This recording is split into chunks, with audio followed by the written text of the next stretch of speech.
آپ دیکھتے ہیں کہ نہیں وہ اس سے پہلے القاعدہ نے اور حزب التحریر اور القاعدہ عربوں کی وہ تحریک ہے جس میں وہ عربوں کی عظمت کا کوئی نیا دور لانا چاہتے تھے، اور اس پہ چونکہ عربوں کے پاس کافی پیسہ ہے تو وہ ایک دور میں یعنی آج سے کو 50 60 70 سال پہلے سیکنڈ ورلڈ وار کے خاتمے کے بعد وہ انہوں نے ایک تحریک بنانی شروع کی کہ اب ایک موقع ہے کہ کالونیل پاورز پیچھے ہٹ رہی ہیں، تو اب شاید وقت آ گیا ہے کہ ہم اسلام کو دنیا پہ غالب کر دیں.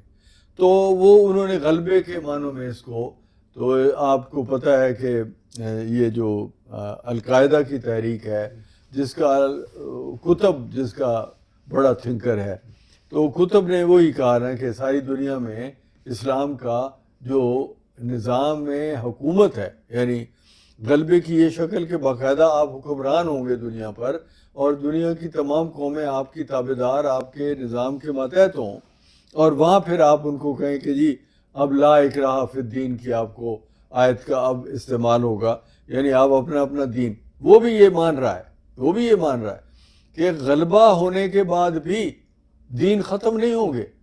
ان کو یہ لا اکراہ فی الدین کا اختیار وہاں استعمال ہوگا کہ بھئی آپ اب اپنا دین جزیہ ہمیں ادا کریں، ٹیکس ہمیں ادا کریں، ماتحت رعایا کے طور پہ آپ رہیں، ہم آپ کی حفاظت کریں گے اور آپ کو اپنے دین کی تابعداری، اپنے دین کے مطابق زندگی یعنی عبادات کی اجازت دیں گے. یعنی یہ بات طے ہو گئی کہ غلبہ اسلام کی وہ شکل بھی اگر آ جاتی ہے جو فوج کشی کرنے کے بعد آپ ملکوں کو فتح کر لیں تو پھر بھی وہ دین ختم نہیں ہوتے. تو لیظہر ہو کے معنی غلبہ کے یہ معنی نہیں بنتے، ظاہر کرنے کے معنی اگر آپ نہیں مانتے اور آپ کہتے جی غلبے کے معنی ہے، تو غلبے میں بھی یہ ثابت نہیں ہو رہا کہ وہ دین ختم ہو جائیں گے.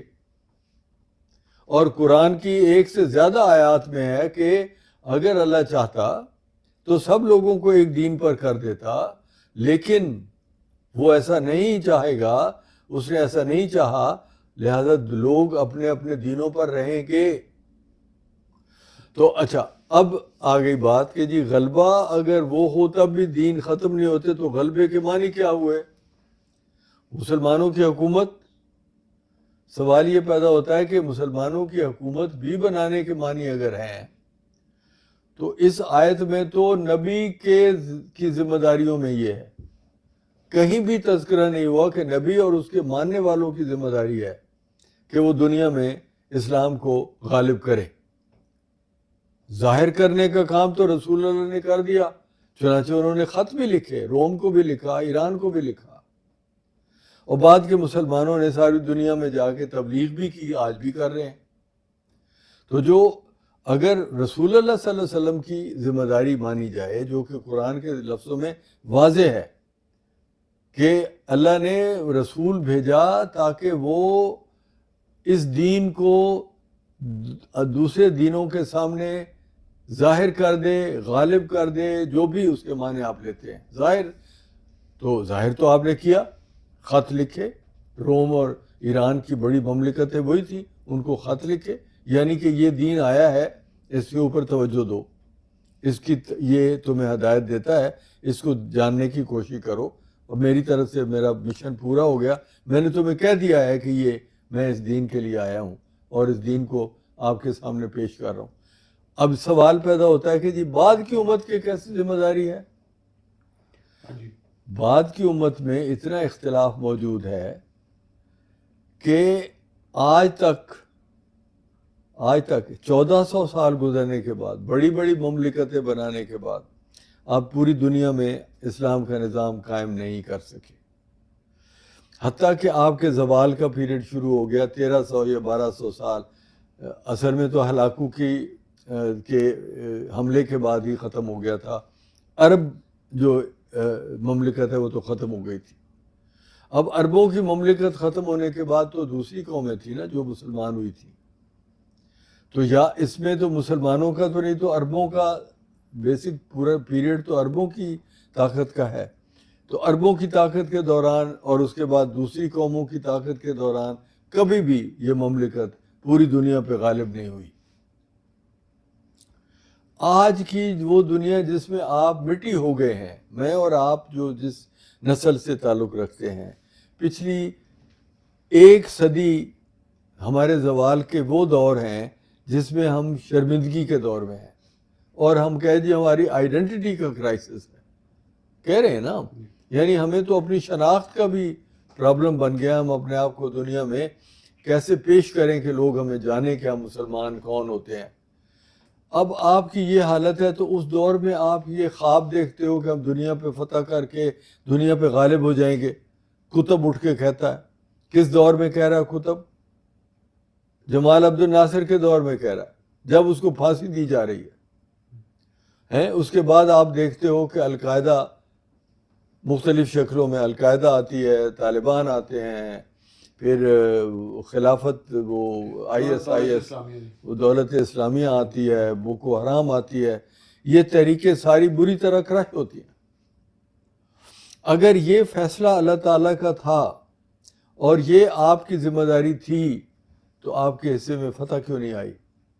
رسول اللہ صلی اللہ علیہ وسلم کے حصے میں تو فتح آئی، کہاں شکست ہوئی حضور کو؟ حضور نے تو ثابت کر دیا کہ جن لوگوں نے ان کو پہلے دن سے آخری دن تک دشمن بنا کے مارنے کی کوشش کی، ان سب پہ تو وہ فتح مند ہوئے۔ دیکھیں، بات کو سمجھنے کی کوشش کریں، جو رول ہے نبی کا وہ تو مکمل طور پر کامیاب ہوا۔ آپ نبی کے مالک کس طرح بن جاتے ہیں، میں اور آپ، کہ نبی کے ذمہ جو کام تھا وہ ہم کہتے جی ہمارے ذمہ ہو گیا، لتھڑے ہوئے گند میں ہم، میں اور آپ، اور ہم اپنے آپ کو نبوت کے مقام پہ کھڑا کر لیتے ہیں کہ اب ہم نے دنیا پہ غلبہ کرنا ہے نبی کے نظام کا، یعنی نبی سے جو مکمل نہیں ہوا ہم نے کرنا ہے۔ آپ یہ کہہ رہے ہیں نا، اور کیا کہہ رہے ہو یار؟ لیکن اس پہ ایک جس طرح سورۃ تحریم میں ایک آیت بھی ہے جی کہ جس کا ترجمہ میں پڑھ دیتا ہوں، وہ چاہتے ہیں کہ اللہ کے نور کو اپنے منہ سے بجھا دے، اور اللہ اپنے نور کو تکمیل تک پہنچائے گا چاہے کافروں کو برا لگے۔ اب اس میں جو یہ ہے کہ اچھا، اب دیکھیے کتنی اہم بات ہے، چاہے کافروں کو برا لگے۔ اب دیکھیں، کافروں کو برا لگے جب آپ کہتے ہو تو آپ نے یہ مان لیا کہ کافر ہوں گے، ان کو برا لگ رہا ہوگا۔ اگر آپ نے ان کو مٹا ہی دینا ہے، ان پہ غلبہ حاصل کرنا ہے، تو ان کو برا لگنے کی کون سی بات ہے؟ برا لگتا ہے برابر کے آدمی کو، آپ کے رقیب کو، آپ کے مد مقابل کو، آپ کے ماتحت کو برا کیا لگنا ہوتا ہے؟ وہ تو آپ کا غلام ہو گیا۔ وہاں برا لگنے کی تذکرہ جتنی دفعہ آیا ہے یہ ذکر آیا کہ چاہے ان کو برا لگے، یہ وہ فقرہ ہے جس میں آپ مخالف کو برابر تسلیم کر رہے ہو۔ برا لگتا اس کو ہے جو آپ کے برابر ہے، برا آپ کے مارے ہوئے غریب مسکین جس کو آپ نے فتح کر لیا اس کو کیا برا لگنا ہے؟ چاہے اس کو برا لگے، یہ کیا بات ہے؟ چاہے برا اس کو لگتا ہے جو آپ کے مد مقابل ہے لیکن آپ کو روک نہیں سکا۔ یہ سارا بیان ہے قرآن کا کہ وہ آپ کو روک نہیں سکتے، آپ کی وہ بہتر کوشش جس سے دنیا میں بہتری آئے اس کو وہ روک نہیں سکتے، چاہے وہ برا بھی مانے اور وہ ناراض بھی ہوں، وہ اس کی مخالفت بھی کرتے رہیں، پھر بھی وہ کامیاب ہوگا۔ یہ سینس تو حضور صلی اللہ علیہ وسلم کے وقت کی ہے۔ وہ لوگ جو برا مناتے تھے وہ سارے حضور کے آگے سربت سجود ہو گئے۔ ابو سفیان نے کہا، ہندا نے کہا کہ یہ شخص جس طرح سے لوگوں کے دل جیت رہا ہے اس کے ساتھ مل جاؤ، اس کا مخالفت کرنے سے کوئی فائدہ نہیں، وہ چاہے برا لگے گا، یہ مانا ہے۔ حضور صلی اللہ علیہ وسلم نے اپنے دور میں جو کامیابی حاصل کی وہی مشن تھا قرآن کا، وہ پورا ہو گیا۔ اس کے بعد یہ جو اب کنٹینیوٹی ہے ادیان میں، دینوں میں اسلام کی کنٹینیوٹی، یہ نسل در نسل یہ چلتی رہتی، دنیا کے ہر مذہب کی چلتی ہے، لیکن اس میں کوئی غالب نہیں آتا اور کوئی غلبے کا اس میں ذمہ داری مسلمانوں کی نہیں ہے، کہیں بھی نہیں ہے۔ مجھے کہیں دکھا دیں کہ یہ اشارہ قرآن نے دیا ہو کہ حضور صلی اللہ علیہ وسلم کا یہ مشن نبی کی اپنی زندگی کے بعد کس کی ذمہ داری ہے، کوئی مجھے دکھا دیں۔ آپ یہ جو بھی ڈرامے بازی کرتے ہیں مولوی اور علماء، اس ڈرامے بازی میں میرے سامنے بیٹھ کے مجھے ثابت کر دیں کہ قرآن اور حدیث کا کوئی وہ حصہ جس میں آپ کو تبلیغ آپ نے کی کہ میرے بعد آپ نے اس کو مشن کو یوں جاری رکھنا ہے کہ جیسے میں نے کیا ہے، اور اس کے بعد بلکہ آپ نے چڑھائیاں کر کے دنیا کو فتح کرنا ہے، اور اس میں لوگوں کو آپ نے اسلام کے نظام کے ماتحت کوئی ہے تو بتا دے۔ نہیں تو پھر جو ماضی میں جو ہمارے اسلاف نے جو کیا ہے، دنیا فتح کی ہے صحیح اور بات، وہاں پہ اسلام کے جھنڈے گاڑے ہیں، جی، تو وہ کیا وہ ان اس کے ہدایت نجی مطابق نہیں؟ نہیں، ہدایت کے مطابق نہیں ہے، وہ ان کے نجی فتوحات کے پروگرام ہیں۔ اب آپ مجھے یہ بتائیں گے کہ جو سلجوق ہیں یا وہ عثمانی ترک ہیں، یا یہ جو مغل آئے تھے یا ترک آئے تھے جو انڈیا میں فتح کرتے رہے ہیں، یہ سارے اللہ کے پیغام کو لے کے آئے تھے؟ محمود غزنوی اللہ کا پیغام لے کے آتا رہا ہے، یہاں ہر دفعہ آ کے مال لوٹ کے چلا جاتا تھا، ایک دن بھی یہاں قائم ہو کے بیٹھ کے اس نے اس کے البیرونی اور جو علماء آئے ہیں ان کو اس نے نہیں بھیجا، صرف معلومات کے لیے بھیجا، تبلیغ کے لیے نہیں بھیجا۔ ایک مجھے کہانی سنا دیں جہاں محمود غزنوی یا محمد غوری یا خاندان غلامہ کا کوئی بادشاہ یا بابر وہ اس لیے آئے تھے کہ اسلام کی تبلیغ کرنی ہے، یا یہاں حکومت کرنے کے دوران انہوں نے کوئی ایفرٹ کی ہو کہ ہند کے مسلمانوں کو، ہند کے جو باسی ہیں، جو لوگ ہندو ہیں، ان کو وہ بیٹھ کے تو علمی بنیادوں پہ تبلیغ کے ذریعے سکھائیں کہ جناب ہم اس لیے آئے ہیں کہ ہمارے پاس اللہ کا پیغام ہے اور ہم آپ کو سکھانے آئے ہیں۔ مجھے کوئی واقعہ دکھا دے سوائے وہ غلط حرکتیں جو اورنگزیب نے کی اور اس کو آپ رحمت اللہ کہتے ہو، جس نے مسلمانوں کو آج انڈیا میں مسلمانوں کی جو تکلیفیں ہیں اس میں سب سے بڑا رول اورنگزیب کا ہے کہ جس نے لوگوں کو قتل کیا اسلام کے نام پہ۔ اسلام کے نام پہ قتل کرنے کا آپ کا حق تب بنتا ہے جو پہلے آپ نے تبلیغ مکمل کی، لوگوں کو آپ نے بیٹھ کے سمجھایا کہ یہ چیز ہے، یہ چیز ہے، آپ کی یہ غلط ہے، ہماری یہ ٹھیک ہے۔ آپ نے تو 700 سال کی حکومت میں ان کا ایک ستی کا قانون ختم نہیں کیا، وہ آ کے انہوں نے خود کیا ختم کہ عورت کو ساتھ مرد کے ساتھ مر جانے کا حکم کیوں ہے۔ وہ تو اتنا انصاف نہیں کر سکے۔ انہوں نے کون سی اسلامی تعلیمات دی ہیں؟ حکومت کرنے آئے تھے لوگ۔ آپ جب آپ کے طارق بن زیاد کے ذریعے جو حکومت آپ نے قائم کی اسپین میں، اس کے 800 سال میں آپ نے کون سی تبلیغ کی ہے؟ مجھے وہ واقعات بتائیں کہ آپ نے لوگوں کے ساتھ بیٹھ کے وہ تبلیغ کا کام، جس میں یقیناً تبلیغ کے کام میں تو محبت ہوتی ہے، اس میں تو صلح کی گفتگو ہوتی ہے، مناظرے بھی ایک اصول کے تحت ہوتے ہیں، کہاں ہوئے ہیں؟ یہ حکومتیں تھی بھائی، یہ اقتدار کی اور دولت کمانے کی اور قبضے کرنے کی اور بادشاہتیں بنانے کی ساری تحریک ہے۔ اس کا کوئی تعلق اسلام کی تبلیغ سے نہیں ہے، لیجوزے کا اس میں چکر ہی کوئی نہیں ہے۔ آپ دنیا میں مملکتیں اس لیے نہیں بنا رہے تھے کہ آپ دین کو ظاہر کر رہے تھے، آپ مسلمان ہو گئے تھے اور آپ مسلمانوں کی طاقت کو یوز کر کے دنیا میں اپنی حکومتیں بنا رہے تھے، مختلف بادشاہ، اور وہاں جا کے حکومت بنانے کے بعد آپ ہر وہ گند کرتے تھے جو لوگوں کو ناپسند تھا، یعنی لونڈے بازی کرنی، عیاشی کرنی، اپنے بھائیوں کا قتل کرنا، اپنے خاندان کو مٹا کے حکومتیں لینی، یہ ہمارا سارا ہسٹری بھری پڑی ہے۔ اپنے بھائی بندوں کو مار دینا، اور اس کی وجہ صرف ایک ہوتی تھی کہ حکومت میں نے کرنی ہے۔ علماء کو مار دینا تاکہ میرا پوائنٹ آف ویو جو ہے وہ دوسرا، میرے علماء میری حمایت میں تقریریں کریں۔ یعنی امام حنبل سے پہلے جو ہارون اور مامون کا دور ہے، اس میں وہ ایک تحریک چل رہی ہے جس میں وہ دنیا کے علوم لا رہے ہیں، اور اس میں آپ دیکھ رہے ہیں کہ معتزلہ کو عزت دی جا رہی ہے۔ اس کو مارنے کے لیے آ جاتے ہیں، امام حنبل کو کھڑا کرتے ہیں کہ ان کو مارو۔ کیوں؟ کہ وہ یہ کہہ رہے تھے کہ بادشاہتیں عارضی ہیں، اسلام کی حکومت عارضی ہے، اللہ کا نظام جو ہے اس میں تبدیلیاں ہوتی ہیں۔ اس کو ختم کرنے کے لیے بادشاہت کا جو نظام ہے اس کی تصدیق کے لیے امام حنبل کو لایا گیا۔ امام حنبل نے آ کے ان کو جیلوں میں ڈالا، مارا، وہ علماء سارے۔ اب یہ ساری جو تحریکیں ہیں یہ لے یوزر ہو اراضین کلے کی ہیں تاریخیں. یعنی آپ ایک دوسرے کو قتل اس لیے کر رہے ہو کہ دین ظاہر کر رہے ہو دنیا پہ. یہ حکومتیں ہیں، بادشاہتیں اپنے بادشاہ کی حکومت کو یا اپنے خاندان کی حکومت کو استقلال اور طاقت دینے کے لیے دوسرے پوائنٹ آف ویو کو مار رہے ہیں اور اپنے مسلمانوں میں جنگیں ہیں.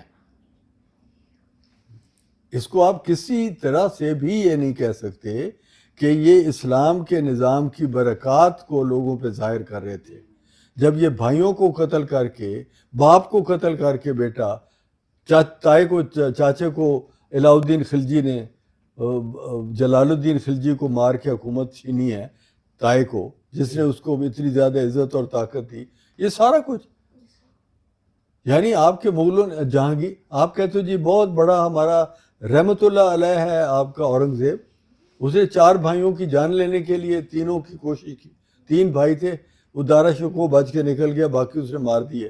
اور وہ یعنی ایک ایسا ظالم اور جابر حکمران ہے جس نے ساری زندگی 50 سال جنگیں لڑی ہیں، اور ایک دن اس کا نہیں ہے جہاں وہ بیٹھ کے ہمبل اور منکسر مزاج ہو کے لوگوں کو اسلام سکھا رہا ہو. تو کہانیاں بنانے میں آپ کو، اس کے بارے میں تو یہ ہے نا جی کہ وہ ٹوپیاں سی کر گزارا کرتا او سبحان اللہ، تو جنگ کب کرتا تھا؟ جب ٹوپیاں سیتا تھا تو جنگ کون کر رہا ہوتا تھا؟ وہ تو ہر وقت میدان جنگ میں ہوتا تھا، سرکوبیاں کرتا رہتا تھا، ساری عمر گزر گئی اس کی. وہاں بغاوت ہو گئی، سرکوبی کرنی، وہاں بغاوت ہو گئی، سرکوبی کرنی. کسی بھی جگہ اسلام کی تبلیغ اس شخص نے نہیں کی. اچھا لیکن چلیں وہ اسلاف کے بات آپ نے کی کلیئر، لیکن آج کے دور میں جس طرح اگر ہم اگزامپل لیتے ہیں فلسطین کی، جس طرح ظلم ہو رہا ہے جی، تو وہاں پہ کیا اسلام کو غالب کرنا جو ہے وہ فرض نہیں ہے؟ کیونکہ جس طرح سے ظلم ہو رہا ہے، یا اسرائیل جس طرح سے وہاں پہ بمبارمنٹ کر رہا ہے، تو وہاں پہ اگر اسلام کا غلبہ ہوتا ہے اور اسلام کو غالب لایا جاتا ہے تو وہ کیا فرض نہیں ہے؟ جس طرح سے ایک بہت سارے مسلمان یہ سمجھتے ہیں کہ یہ ہمارا فرض ہے کہ وہاں پہ ہم جا کے تو یہ جہاد کریں اور مظلوم مسلمانوں کے ساتھ ہو کے لڑیں ظالم کے خلاف، اسرائیل کے خلاف. تو وہاں پہ تو پھر یہ غلبہ کرنے کی یا ظاہر کرنے کی، نمایاں کرنے کی، غالب کرنے کی جو بات آئے گی وہ درست نہیں ہے. غالب کیسے کر دیں گے؟ میں یہ دیکھیے کسی بات کا کوئی پریکٹیکل، جہاں پہ اس طرح کی بات آتی ہے نا، وہاں تھیوریٹیکل بات تو ختم ہو جاتی ہے. تھیوری تو تب ہوتی ہے. اب پہلے اس معاملے کو کلیئر کریں. تھیوری یہ جو نظریہ ہے کہ ہم اسلام کو غالب کرنے کے لیے جا رہے ہیں، اس سے پہلے واضح کریں، اسلام کو غالب کرنے سے پہلے آپ مسلمان ہیں، وہ پھر وہ آ جائے گا جو آپ کے اندر سے مسلمان آپ کو بنا رہے ہیں نا، ان کی بات آ جائے گی. وہ یہی کہہ رہے ہیں کہ پہلے اپنے آپ کو پورا مسلمان کرو. یعنی آپ تو مسلمان ہی نہیں. آپ کے یہ علماء جو آپ کو کہہ رہے ہیں کہ وہاں جا کے لڑو، بات تو ان کی ہم کر رہے ہیں نا. یہ جو آج کہہ رہے غلبہ اسلام کے لیے جاؤ، یہ ساحل ادیم ہو یا یہ راجہ صاحب ہوں یا یہ وہ جو مقبول جان تو کمال آدمی ہے نا ماشاءاللہ. وہ تو پہلے کہتا ہے جی ہندوستان فتح کرنا. ہاں جی، وہ تو فلسطین کے اوپر تو اس کے کچھ اور ہی کچھ گول مول نظریات ہیں. وہ اس کا ہے کہ جی کچھ ہو جائے نا. غزوہ ہند ہے، وہ بیسیکلی افغان ہے، وہ طالبان ٹائپ آدمی ہے. اس کی ساری توجہ یہ ہوتی کہ کسی طرح سے ہم جا کے نا کو مالیہ فتح کر لیں. تو اچھا، اب اس میں سوال یہ پیدا ہوتا ہے کہ آپ واقعی اسلام کے نمائندے ہیں؟ بڑا امپارٹنٹ ہے. جن مسلمانوں کو آپ کہہ رہے ہو کہ چلو چل کے تو دین کو غالب کرو، اسرائیل کو ختم کر کے اسلام کو غالب کرنا ہے، کیا وہ پوری طرح مسلمان ہیں؟ ان کا کوئی کریکٹر مسلمانوں والا ہے؟ یہ پاکستان جس کے تقریباً 99% لوگوں پہ کرپشن کا الزام ہے کہ ان کا کوئی نہ دین ہے نہ ایمان ہے، یہ لوگ انتہا درجے کے کرپٹ ہیں، دنیا جہان سے قرض اور امداد لے کے کھا جاتے ہیں، واپس نہیں کرتے. کیا آج تک کوئی قرض واپس پاکستان نے؟ کوئی بتا دے مجھے. اور مانگتے ہو قرض دے دو. جو لوگوں کا حرام خوری کا وہ نظام ہے جس میں سود آپ کہتے ہو جو حرام ہے، وہ سود والے پیسے آپ لیتے ہو ہر قوم سے جہاں سے آپ کو مل جائیں، اور آپ کے عوام اور خواص سارے کے سارے اس عمل میں شریک ہیں. اتنی جو کرپٹ اکنامک سسٹم میں لوگ جوان ہو رہے ہیں، پڑھ رہے ہیں، مال کماتے ہیں، اپنی زندگیاں گزارتے ہیں، ان کا اسلام کی نمائندگی کا کیا پوائنٹ بنتا مجھے نہیں سمجھ میں آتا. وہ اسلام کی کون سی نمائندگی کر سکتے ہیں جو ابھی سود کی رقم لے کے اس پہ سود دیتے دیتے اسے کھا جاتے ہیں اور پھر وہ دیتے بھی کچھ نہیں واپس لوگوں کو اور مزید اور مانگتے ہیں. مغرب سے اور اسرائیلی قوتوں سے، وہ ساری اسرائیلی قوتیں ہیں جن سے آپ قرضے مانگتے ہو. آپ کو پتہ ہے، آپ مجھ سے کم نہیں جانتے، آپ کو ہر جرنلسٹ کو پتہ ہے کہ آپ کون سی اسرائیلی قوتوں سے پیسے لیتے ہو. اچھا، اب وہ اسرائیلی قوت یورپ اسرائیلی قوت ہے، بالکل یورپ کھڑا ہے اسرائیل کے ساتھ. امریکہ بالکل کھڑا ہے اسرائیل کے ساتھ. ان سے آپ پیسے مانگتے ہو، آئی ایم ایف سے آپ منتیں کر کر کے آپ مانگتے ہو. اور آپ کی قوم نے کوئی بغاوت کی ہوئی ہے اپنی حکومت میں؟ عرب ممالک بھی ساتھ کھڑے ہیں. عرب ممالک پوری طرح ان کے ساتھ ہو گئے ہیں. عرب ممالک اسرائیل کے خلاف جنگ کرنے کو تیار نہیں ہیں. اب آپ اکیلے، پاکستان اکیلا، اور اس میں یہ تھوڑے سے یہ لوگ جو یہ شور مچا رہے ہیں، غزوہ ہند سے لے کے اسرائیل پہ جنگ کرنے والے، ان کا غلبہ اسلام کا جو نعرہ ہے اگر ہے، وہ مجھے نہیں سمجھ میں آ رہا کہ وہ کس برتے پہ، وہ ہم کہتے ہیں نا، کس برتے پہ کہتے ہو کہ میں یہ کر دوں گا تو وہ کر دوں گا. اپنے آپ کو تو پہلے دیکھ، تیرا کریکٹر کیا ہے، تو کہاں تک کا مسلمان ہے، تیرے اندر کون سی ایسی بات ہے جو لوگوں کو جا کے کہو گے کہ دیکھو بھائی میرے کریکٹر پہ دیکھ لو، کہیں غلطی ہے تو بتاؤ، تو میں آیا ہوں تمہیں ٹھیک کرنے. تم غلط ہو، میں ٹھیک ہوں، میرا کوئی کریکٹر کی، میرے شخصیت کی میری کوئی کمزوری ہے تو بتا دو. یار آپ یہ دعویٰ تو اپنے بیٹے کے ساتھ نہیں کر سکتے، آپ اپنی بیوی کو نہیں کہہ سکتے کہ کوئی غلطی ہے وہ 50 آپ کی گن دے گی. تو آپ کس برتے پہ کہہ رہے ہو کہ اسلام کا غلبہ کرنے میں جا رہا ہوں؟ اسلام کا غلبہ تو ایک آئیڈیالوجی کا غلبہ ہے، تو اس آئیڈیالوجی پہ تو آپ چلتے بھی نہیں ہو. آپ کا سارا کریکٹر پچھلے 75 سال کا، 78 سال کا آپ کا کریکٹر ہے کہ آپ نے دنیا بھر کی سود کھانے اور سود لینے والی قوموں سے قرضے لیے ہیں جو آپ کھا گئے ہو، ڈکار مار گئے ہو، دیتے بھی نہیں ہو واپس. قرضے ہنسنا بھی ہوتا تو واپس نہیں کرتے ہو. یہ اس کریکٹر کے ساتھ آپ یہ دعویٰ کرتے ہو لیظہرہ کا میں ٹھیکیدار ہوں نبی کے بعد. نبی کے بعد تو ٹھیکیدار ہے یار. پاکستانی مسلمان ذمہ دار ہے کہ وہ دنیا کا غلبہ، دین کا، نبی صلی اللہ علیہ وسلم کے دین کا غلبہ یہ کرے گا. اس کے اپنے جو عرب ہیں جنہوں نے دنیا جہان کی نعمتیں الگ سے ان کو ملی ہیں اسی نبی کے طفیل. اور یار آپ کو تو اس نبی کے طفیل ملا بھی کچھ نہیں، برا نہ منانا، آپ کو تو سوائے لعنت اور تکلیف کے اور ملا ہی کچھ نہیں.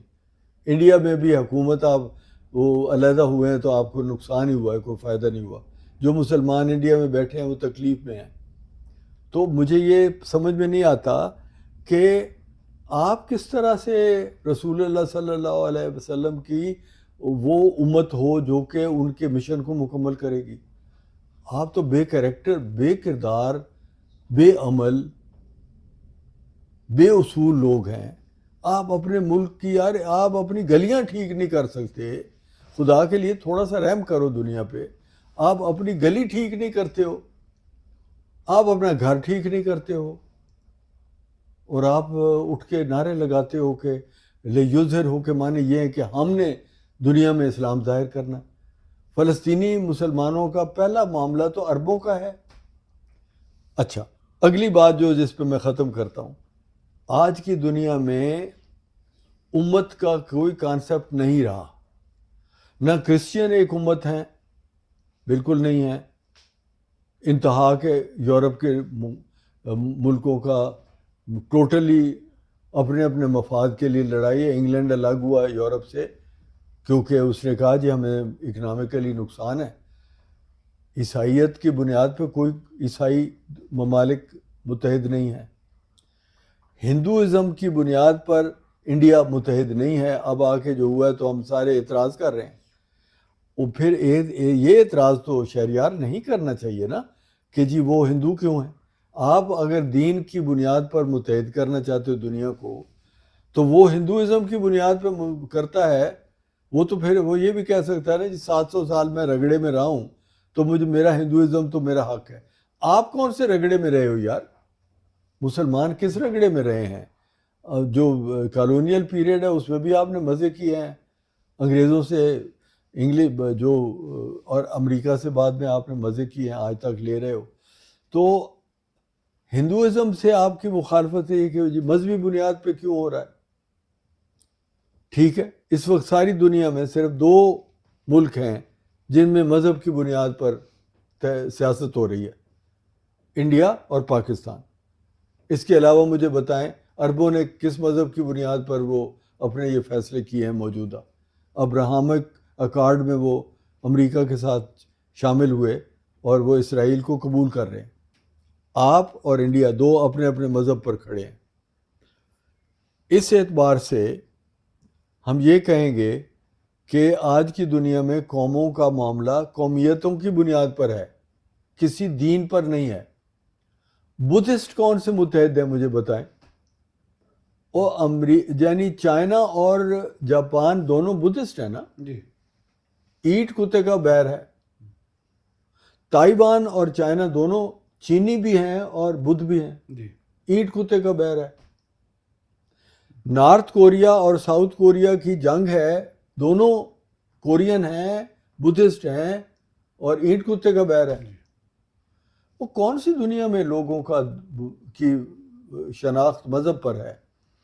آپ کو کیا پرابلم ہے کہ آپ اتنے بیکورڈ لوگ ہو کہ نہ تو آپ کسی اصول کے مطابق مسلم ہو، نہ آپ کو کسی نے کہا ہے کہ اسلام پھیلانا آپ کا کاروبار ہے، نہ آپ کا کریکٹر ہے کہ آپ اسلام کے نمائندے بن سکو، نہ دنیا میں مذہب کی بنیاد پر کوئی اتحاد قائم ہوا ہے. آپ اتنے زیادہ نارسسسٹ اور اسٹوپڈ ہو، معافی چاہتا ہوں میں، کہ آپ عربوں کو جب وہ اپنے درست راستے پہ جا رہے ہیں تو آپ محمد بن سلمان کے بھی دشمن ہو گئے کہ اس نے جناب ہماری طرح کی وہ جو جہالت والی جو سوچ تھی کہ دنیا میں القاعدہ بننی چاہیے اور حزب التحریر کے اوپر فائنانس کرنا چاہیے، سعودی عرب کو اپنی دولت اس کام پر لگانی چاہیے کہ مسلمانوں کو فنڈامنٹلسٹ بنانا ہے. اس سے وہ ہٹ گیا. اس نے کہا جی کہ یہ غلط راستہ ہے، اس سے نہ ہماری ترقی ہوئی ہے نہ دنیا میں امن ہوا ہے، اس جھگڑے کا کوئی فائدہ ہی نہیں. تو وہ ہٹ گیا اس سے، مصر ہٹ گیا اس سے، کویت، یعنی سارے جو ممالک ہیں سوائے کویت تھوڑا سا کسی وجہ سے، کویت نہیں قطر تھوڑا سا وہ چودراہٹ اس نے بنانے کے لیے طالبان کو ہمدردی حمایت دی تھی، وہ بھی صلح کروا دی اس نے. تو اب آپ کس ملک کو، ایک ایران اور ایک آپ، اور وہ بھی آپس میں متحد نہیں ہوتے ہو.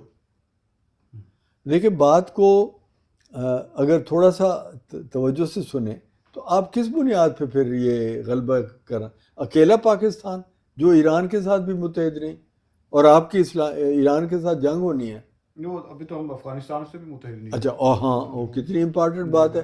افغانستان میں اس لیے بار بار بھلا دیتا ہوں کہ افغانستان اپنے پسینے میں غرق ہو گیا ہے. دیکھیں جو یہ تحریک تھی نا طالبان کی اتنی بڑی، وہ جسے کہتے ہیں نا کہ پنجابی کہ اپنے پگارے چی غرق ہو جاویں، کہ تجھے پسینہ ہی اتنا آئے کہ تو اسی پسینے میں ہی ڈوب جائے. وہ اب اپنے پسینے میں ڈوبے ہوئے ہیں، ان کی کوئی حیثیت دنیا میں نہیں ہے، کوئی ان کو تسلیم نہیں کر رہا، ان کی کوئی اکانومی نہیں ہے، ان کی کوئی اپنے سوسائٹی کو بنانے کی کوئی پالیسی موجود نہیں ہے.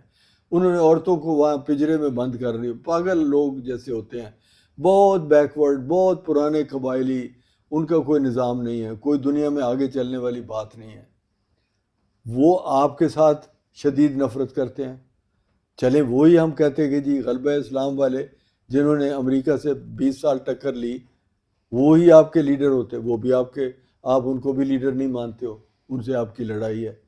اور کس منہ سے ہم کہتے ہو ہم اور آپ ایک ہیں؟ مطلب میں کس منہ سے کہوں کہ میں غلبہ اسلام کے لیے مقرر ہو گیا ہوں؟ مجھے اللہ نے چن لیا ہے کہ میں غلبہ اسلام کی جنگ کروں جا کے فلسطین میں، یا جہاں بھی مسلمان پہ ظلم ہو میں جا کے بچاؤں. آپ کون ہو؟ آپ کی مسلمان ہونے کی شناخت کیا ہے؟ کیا کریکٹر ہے؟ سب سے پہلی بات یہ ہے. اس تھیوری کے اوپر تو میں نے جو بتایا آپ کو، جو میرا پوائنٹ آف ویو، آپ مجھے ڈیبیٹ کر لیں میرے ساتھ کہ کہاں رسول اللہ نے آپ کی ڈیوٹی لگائی ہے. لیکن اگلی بات میں نے کی کہ اگر لگائی بھی تھی ڈیوٹی تو آپ اس قدر ڈوب گئے ہیں کرپشن میں اور غلاظت میں اور غیر لا دینیت میں، دین اسلام کی نمائندگی آپ کرتے ہی نہیں ہیں. آپ کے اوپر وہ آپ اس کیٹیگری میں ہی نہیں آتے کہ جو نمائندہ ہوتا ہے. تو آپ کس بنیاد پر کہتے ہو جی میں نے کرنی ہے؟ پاکستان کے لوگوں نے. تو ہر لحاظ سے یہ آپ کے نعرے مکمل طور پر باطل ہیں، ان کی کوئی دینی حیثیت نہیں ہے. جو بھی آپ کو یہ کہتا ہے وہ صرف آپ کے وہ جو تھوڑی سی اندر ایک جذبہ ہے مسلمان کو، یہ کہ میں یار اسلام کو قبول کرتا ہوں، مجھے اسلام اچھا لگتا ہے، میرا دین ہے، اس کو ورگلانے کے لیے ایک موقع پرست، ایک اپرچونسٹ آدمی، مولوی، یا یہ جو لوگ ہیں سارے جن کو ہم چیلنج کر رہے ہیں، یہ کھڑے ہو جاتے ہیں اور آپ ان کے پیچھے لگتے ہو. وہ سارے نہیں لگتے، یعنی پاکستان کے عوام اگر لگ جاتے تو الیکشن میں ان کو کامیاب کر دیتے نا. یہ بھی ایک ثبوت ہے کہ مسلمان پاکستان کے بھی ان کو نہیں مانتے. ایک چھوٹا سا ٹکڑا آپ لوگوں کا ورگلا کے پیچھے لگاتے ہو اور ان کی زندگیاں برباد کرتے ہو. ہم اس لیے یہ ساری بحث کر رہے ہیں کہ وہ جو نوجوانوں کا 1 2 4 ہزار 10 ہزار 100 1 لاکھ 2 لاکھ بندے آپ ورگلاتے ہو، وہ سادہ سے مسلمان جو مدرسوں میں آپ اکٹھے کر لیتے ہو غریب غربا، کیونکہ ان کے پاس بیچاروں کے پاس اعلیٰ تعلیم کے وسائل نہیں ہیں، آپ ان کو ورگلا کے اپنے مدرسوں میں، یہ راجہ صاحب نے بھی وہی بنایا ہوا ہے، انہوں نے سارے وہ ساحل ادیم نے بھی کوئی اسکول وغیرہ کو بنایا ہوا ہے. یہ آپ کرتے ہو بیکاز آپ کو پتہ ہے کہ کچھ غریب اتنے مسلمان کمزوری کی حالت میں ہیں کہ ان کو صرف روٹی اور تعلیم کی تم لالچ دیتے ہو تو وہ تمہاری باتیں سنیں گے، اور وہ مکمل جاہل ہیں. آپ ان کو مکمل طور پر جاہل رکھتے ہو، نہ ان کو قرآن پورا پڑھاتے ہو، نہ ان کو ڈسکشن میں آنے دیتے ہو. ابھی ان کو آپ یہ کہتے ہو کہ یہ جو بندہ اسلام کے بارے میں بات کر رہا ہے نا، یہ خلاف بات کر رہا ہے، ان کو یہ بھی نہیں پتہ خلاف ہے کہ حمایت میں ہے. اس کو آپ ورگلاتے ہو کہ اسے گالیاں دو، اگر یہ نظر آئے تو اسے مار دو. وہ پھر وہ جو ماں باپ اکٹھا کرتے ہو 2 4 500 لوگوں کا، وہ ساری زندگی بیکورڈ لوگ، ان کے 2 کریکٹر ہوتے ہیں. جا غور سے دیکھ لینا. ایک طرف وہ دنیا کمانے کے لیے کتوں کی طرح ان کا زبان باہر نکلی ہوتی ہے، کبھی رکتے نہیں، جو ہاتھ میں آئے وہ کھا جاتے ہیں، جس کرپٹ طریقے سے بھی مال کمانا ممکن ہے وہ کماتے ہیں. دوسری طرف وہ اسلام کے مامے بھی ہوتے ہیں. وہ جو عورت کو وہاں اچھرا کے ہوا واقعہ ہوا، وہ ثبوت ہے اس بات کا کہ دیکھو عربی کے لکھے ہوئے لفظ پڑھ کے وہ آدمی جو وہ لوگ ہیں وہ اچھل کے آ رہے تھے کہ جی ہم نے اسلام بچانا ہے اس عورت سے، یہ کھا گئی اسلام کو، ہیں یہ اس نے اسلام کو ہڑپ کر جانا ہے، اس کو مار دیں گے تو اسلام بچ جائے گا. یہ لیول ہے ان کے اسلام کے بارے میں علم کا. اور ان کا یہ کریکٹر ہے کہ وہ نفع کمانے کے لیے بچے کو لوٹ لیں گے، اس کو گندا کپڑا دے کے اس سے 3 گنا قیمت وصول کر لیں گے اور کہیں گے کہ واپس کرنے آئے گا تو کہیں گے خریدا ہوا مال واپس نہیں ہوتا. یہ ان کا کریکٹر ہے. تو آپ میں کس بنیاد پر کہہ رہے ہو یار کہ پاکستان کے عوام اٹھیں اور وہ دین کے غلبے کے لیے چل کے اسرائیل کے خلاف جنگ کریں؟ پھر آپ ایک اور امکانہ حرکت کرتے ہو کہ ان کے جی وہ فلانی کمپنی کا مال نہیں خریدنا. جی اچھا، اب اس کے اوپر کتنی مزے کی بات ہے کہ وہ جو کمپنی ہے اس کے مالی طور پہ کمزور کرنے سے آپ کا غلبہ اسلام ہو جائے گا. یار مالی آپ کے نظریات کیا ہیں؟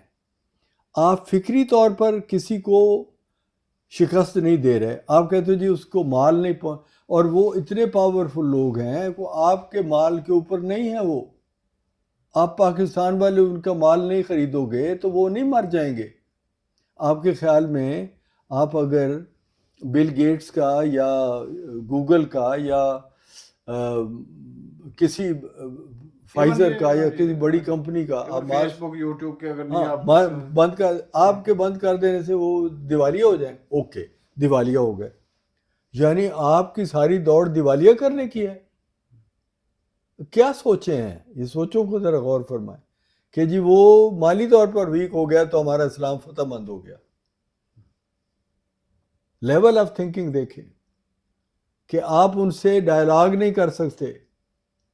آپ کے بہترین لوگوں کو بات کرنے کا فن نہیں آتا کہ آپ جا کے آپ کا جو عمران خان تھا اس نے ایک بونگی سی مبہم سی بےمانی سی تقریر وہاں کر دی اور اس پہ آپ کتنے ڈھول بجاتے رہے ہو یونائٹڈ نیشنز کہ جو اس نے کہا کہ جناب حضور صلی اللہ علیہ وسلم کی جو شان میں گستاخی ہے اس کو بند کیا اور روک دو.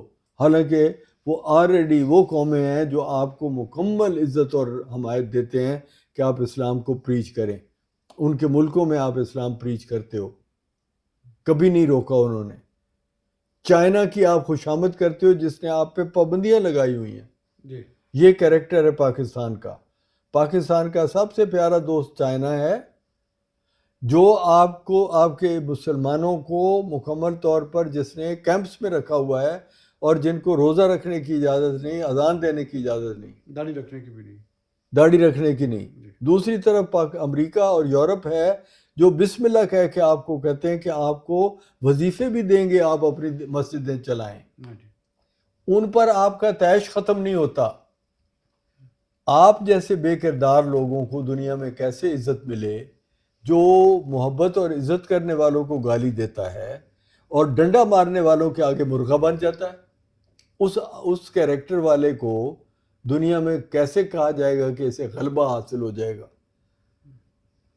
بات ختم. بالکل ٹھیک ہے جی. یہ چند باتیں ہیں جی, اہم باتیں ہیں, سوچنے کی باتیں ہیں اور سوال اٹھانے والی باتیں ہیں. جاتے جاتے آپ کو ایک ریکویسٹ کر دیں کہ ہمارے چینل کو سبسکرائب کرنا مت بھولیے گا. اسی طرح کے مزید جو تھاٹ پرووکنگ جو ہمارے ہوں گے ویلاگس وہ آپ مسلسل دیکھتے بھی رہیں گے اور ہم اور آپ انٹریکٹ بھی کریں گے. آپ اپنے کامنٹس بھی دیں, اپنے سوالات بھی بھیجیں اور جو آپ کی اوپینین ہے وہ بھی ہمارے ساتھ شیئر کریں.